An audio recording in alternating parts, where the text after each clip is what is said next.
Causas atuais das aflições. As vicissitudes da vida são de duas espécies, ou, se quisermos, têm duas origens bem diversas que importa distinguir. Umas têm sua causa na vida presente, outras fora desta vida.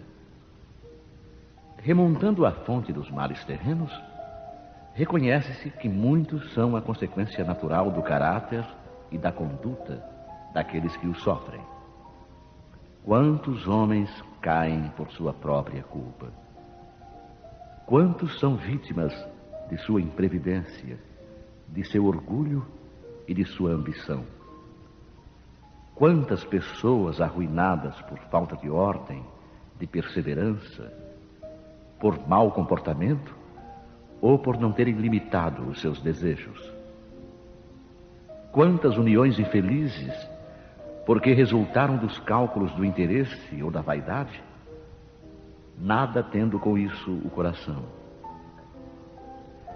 Que de dissensões, de disputas funestas, poderiam ser evitadas com mais moderação e menos suscetibilidade?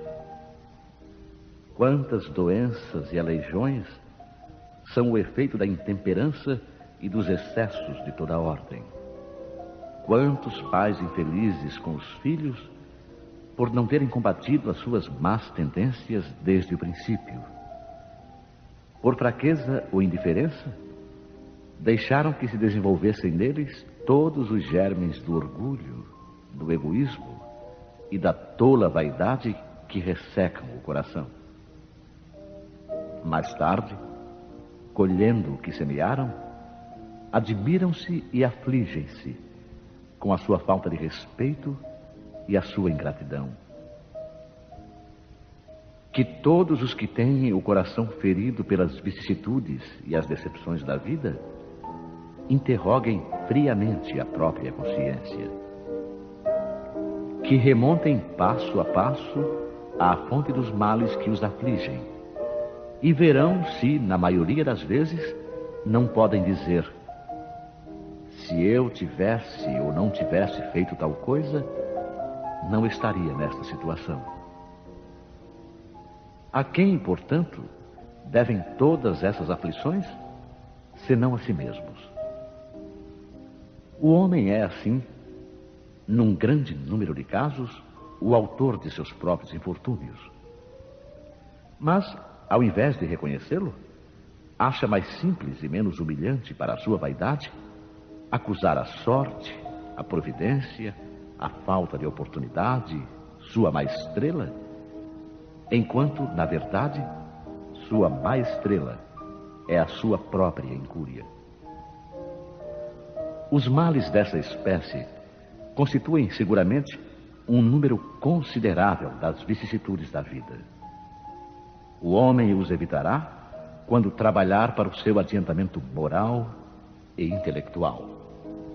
A lei humana alcança certas faltas e as pune. O condenado pode então dizer que sofreu a consequência do que praticou. Mas a lei não alcança nem pode alcançar a todas as faltas. Ela castiga especialmente as que causam prejuízos à sociedade e não as que prejudicam apenas os que as cometem. Mas Deus vê o progresso de todas as criaturas. Eis porque não deixa impune nenhum desvio do caminho reto.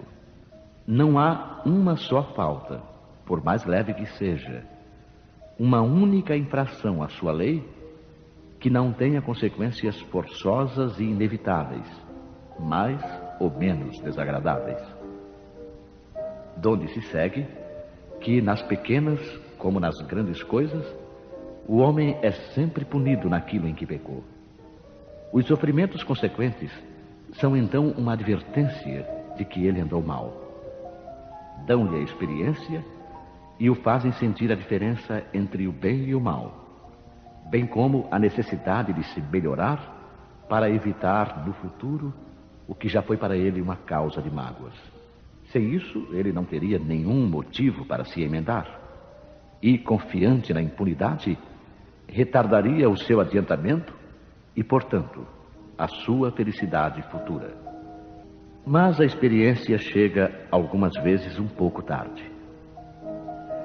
E quando a vida já foi desperdiçada e perturbada, gastas as forças e o mal é irremediável, então o homem se surpreende a dizer: se no começo da vida eu soubesse o que hoje sei, quantas faltas teria evitado.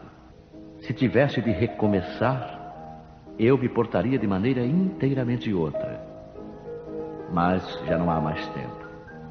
Como o trabalhador preguiçoso que diz: perdi o meu dia, ele também diz: perdi a minha vida. Mas assim como para o trabalhador, o sol nasce no dia seguinte e começa uma nova jornada em que pode recuperar o tempo perdido, para ele também brilhará o sol de uma vida nova após a noite do túmulo, na qual poderá aproveitar a experiência do passado e pôr em execução suas boas resoluções para o futuro.